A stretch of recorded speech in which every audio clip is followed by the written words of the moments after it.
Dan ketika Nabi Sulaiman mendengar bahwa Ratu Balqis hendak mengunjunginya, beliau memerintahkan para pembantunya untuk melakukan hal-hal luar biasa. Disinilah muncul kisah yang paling menonjol. Nabi Sulaiman mengajukan dua permintaan yang mencengangkan.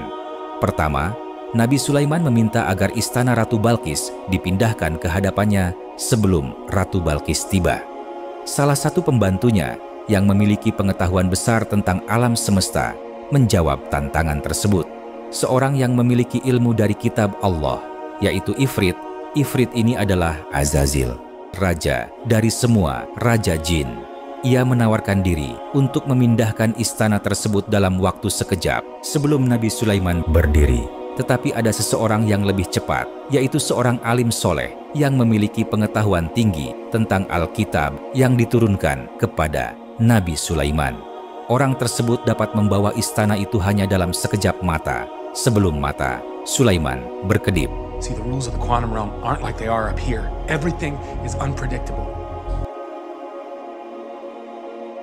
Proses perpindahan istana yang begitu cepat dalam kisah ini, di mana objek atau informasi dapat berpindah tanpa terikat oleh jarak atau waktu yang kita pahami dalam dunia fisik biasa. Ketika suatu objek dan subjek saling terhubung, mereka tidak hanya dapat beresonansi, tetapi juga dengan energi yang sangat besar dapat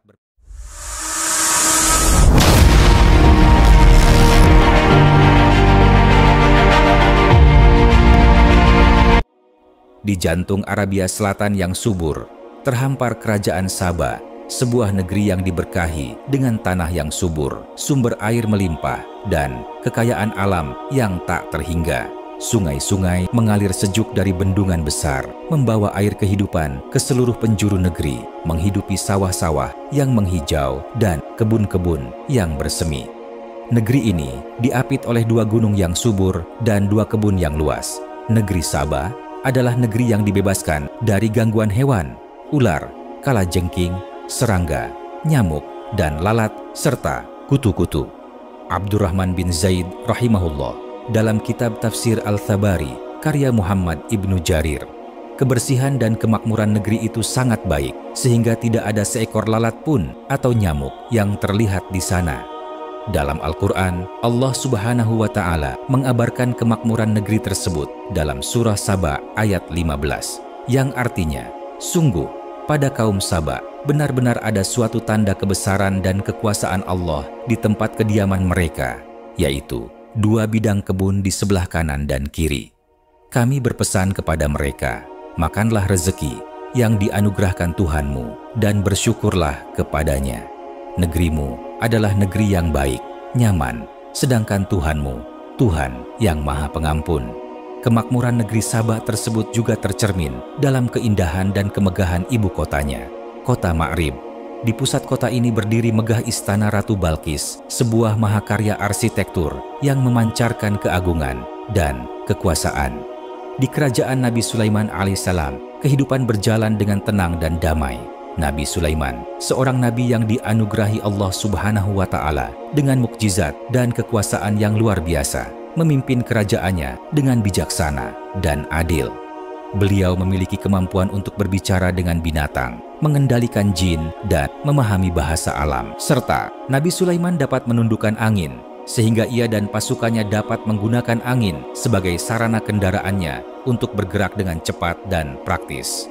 Suatu hari, ketika Nabi Sulaiman sedang duduk di singgasananya, dikelilingi oleh para pembantunya, baik dari kalangan manusia maupun jin, datanglah burung hudhud yang telah ditunggu untuk menghadapnya.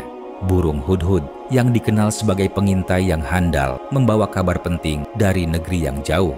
Wahai Nabi yang mulia, kata burung hudhud, aku telah melihat sebuah kerajaan yang sangat megah di negeri yang jauh. Kerajaan itu dipimpin oleh seorang ratu, namanya Balqis.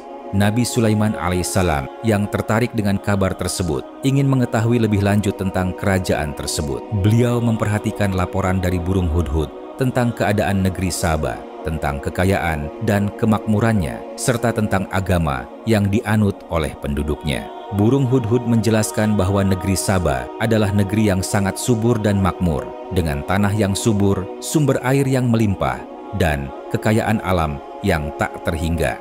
penduduknya hidup dalam kemakmuran dan kesejahteraan. Namun, burung hudhud juga menyampaikan bahwa penduduk negeri Saba menyembah matahari. Nabi Sulaiman yang mendengar kabar tersebut merasa sangat prihatin. Tugas dan kenabiannya merasa terpanggil untuk menunjukkan kebenaran tentang Tuhan Yang Maha Esa. Namun, beliau juga ingin memastikan kebenaran kabar yang dibawa oleh burung hudhud. Maka, Nabi Sulaiman alaihissalam pun menulis surat kepada Ratu Balqis. Di dalam istana yang megah, Ratu Balqis duduk di singgasananya yang bertahtakan permata. Matanya yang cerdas dan penuh wibawa menatap para pejabat istananya yang sedang menyampaikan laporan tentang kondisi kerajaan Saba. Di bawah kepemimpinan Ratu Balqis, Saba mengalami kemajuan pesat. Pertanian dan perdagangan berkembang dengan pesat, rakyat hidup dalam kemakmuran, dan kerajaan-kerajaan tetangga pun segan dan hormat. Namun, di balik kemegahan dan kemakmuran itu, Ratu Balqis berdiri menatap cakrawala yang luas. Intuisinya seakan ingin memperhatikan sesuatu dalam cakrawala tak terbatas. Setelah Nabi Sulaiman alaihissalam selesai menulis surat singkat, beliau memanggil burung hudhud, sang pengintai setia. Beliau menyerahkan surat tersebut kepada hudhud dan memerintahkannya untuk terbang menuju kerajaan Saba dan menyampaikan surat tersebut kepada Ratu Balqis. Hudhud dengan patuh menerima surat tersebut dan terbang dengan cepat melintasi padang pasir yang luas dan lautan yang terbentang. Dengan kecepatan dan ketepatan yang diberikan Allah Subhanahu wa Ta'ala, Hudhud berhasil mencapai kerajaan Saba dan menemukan istana Ratu Balqis. Dengan hati-hati, Hudhud terbang, mendekati, dan menjatuhkan surat tersebut. Al-Quran tidak menyebutkan bagaimana surat itu sampai kepada Ratu Balqis. Setelah membaca surat dari Nabi Sulaiman alaihissalam, Ratu Balqis terkejut sekaligus kagum. Ia merasakan kekuatan dan keagungan yang terpancar dari kata-kata dalam surat tersebut. Ratu Balqis menyadari bahwa Nabi Sulaiman alaihissalam bukanlah orang sembarangan. Ratu Balqis yang dikenal bijaksana dan berhati-hati, tidak ingin gegabah mengambil keputusan. Ia mengabarkan berita penting kepada para petinggi istana perihal surat yang ia terima. Al-Quran, Surat An-Naml 29-31. Berkatalah Balqis, "Wahai pembesar-pembesar, sesungguhnya telah dijatuhkan kepadaku sebuah surat yang mulia. Sesungguhnya surat ini dari Sulaiman dan sesungguhnya isinya dengan menyebut nama Allah yang Maha Pengasih, lagi Maha Penyayang. Bahwa janganlah kalian berlaku sombong terhadapku dan datanglah kepadaku sebagai orang-orang yang berserah diri." Al-Quran, Surat An-Naml 32.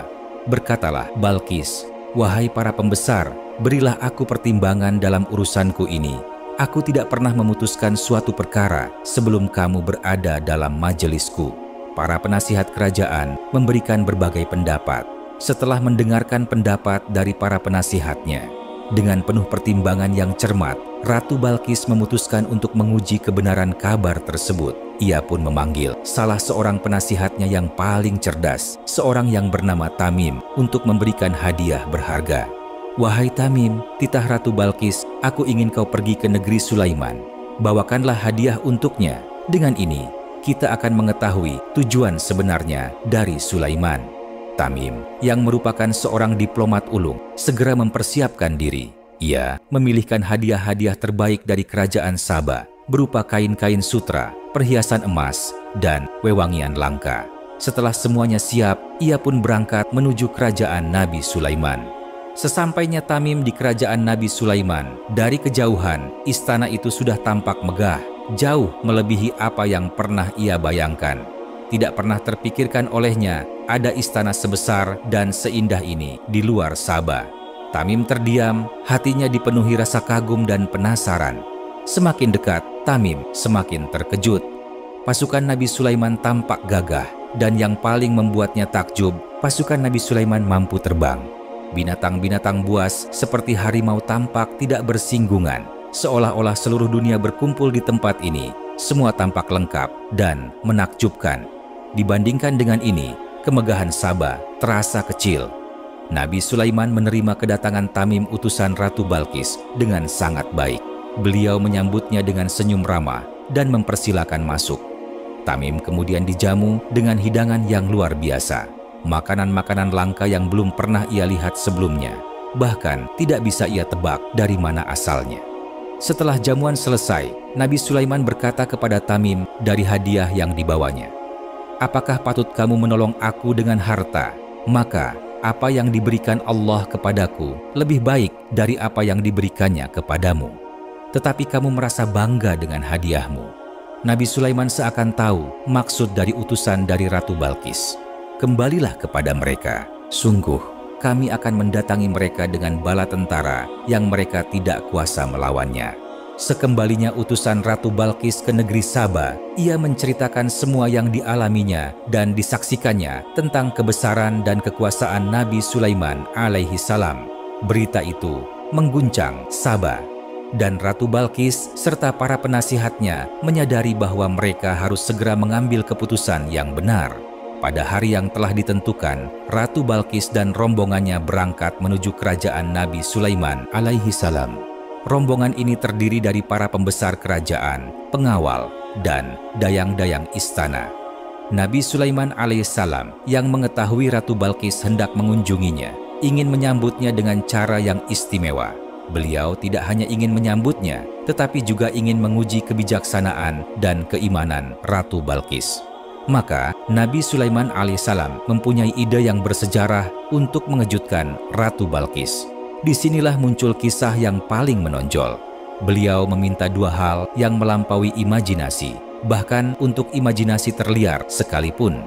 Pertama, Nabi Sulaiman meminta agar istana Ratu Balkis dipindahkan ke hadapannya sebelum Ratu Balkis tiba. Beliau meminta siapa di antara para pembesar yang sanggup membawa singgasana Ratu Balkis kepadanya sebelum mereka datang kepadanya sebagai orang-orang yang berserah diri, sebagaimana tersebut dalam Al-Quran Surat An-Naml ayat 38. Kedua, Nabi Sulaiman alaihissalam memerintahkan untuk membuat sebuah istana di atas laut untuk menyambut Ratu Balkis. Istana itu memiliki lantai yang bening, yang di bawahnya mengalir air dan berenang ikan-ikan. Ide ini mencerminkan luas pengetahuan Nabi Sulaiman alaihissalam dan kekuasaannya yang luar biasa. Maka tatkala ratu itu tiba, ia melihat istana yang serupa dengan istananya, yang istana itu memang miliknya. Ia terkejut ketika Nabi Sulaiman menjawab dengan pertanyaan bahwa itu memang istananya yang dipindahkan dan diperindah. Ketika suatu objek dan subjek saling terhubung, mereka tidak hanya dapat beresonansi, tetapi juga dengan energi yang sangat besar dapat berpindah sesuai dengan apa yang terlintas dalam kesadaran atau kehendak mereka. Tentu saja, ini membutuhkan energi yang tak terhingga, sehingga apa yang dikehendaki dapat terwujud. Orang-orang spiritual menyebut fenomena ini sebagai seucap sekata, di mana apa yang dipikirkan menjadi kenyataan. Bahkan, di antara orang-orang saleh kekasih Allah, tidak ada batasan. Doa dan keinginan mereka langsung terkabul. Mereka bisa mewujudkan hal-hal yang tampaknya mustahil, seperti membelah laut, menurunkan atau menghentikan hujan, membelah bulan, atau bahkan menghidupkan kembali orang yang telah lama mati. Itulah mengapa orang-orang saleh kekasih Allah tidak memiliki pikiran yang bengkok atau menyimpang, bukan karena takut pikiran buruk mereka menjadi kenyataan, melainkan karena pada tingkat kesadaran keimanan tertentu, mereka mampu berpikir lebih jernih dan lurus secara alami. Ini adalah manifestasi dari kesadaran keimanan yang lebih tinggi.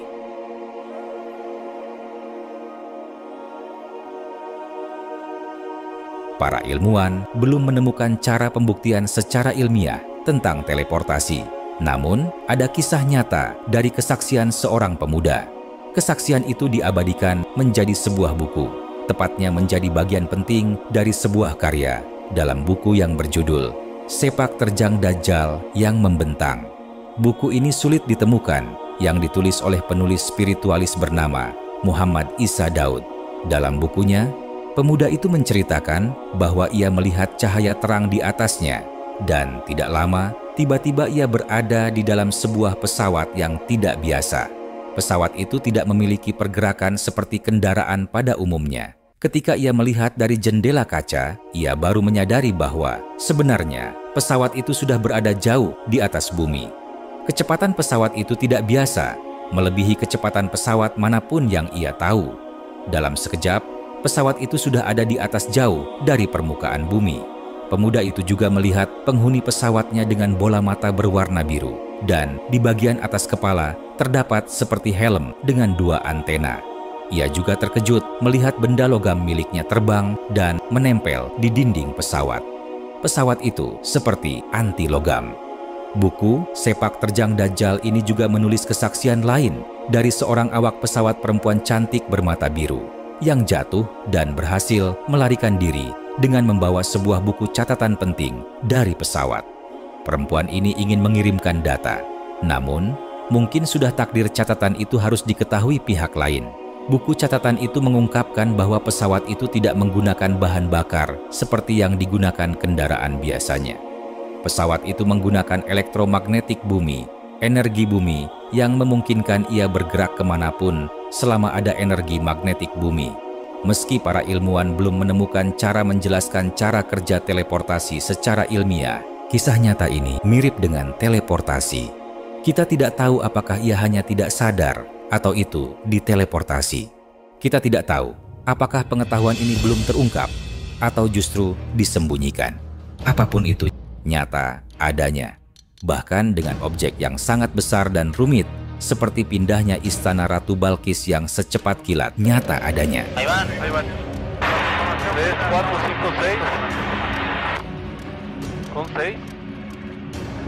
Abajo o arriba o arriba. En medio ahí van, 1, 2, 3, a la misma altura. Qué barbaridad, Ahí te van a ver bien.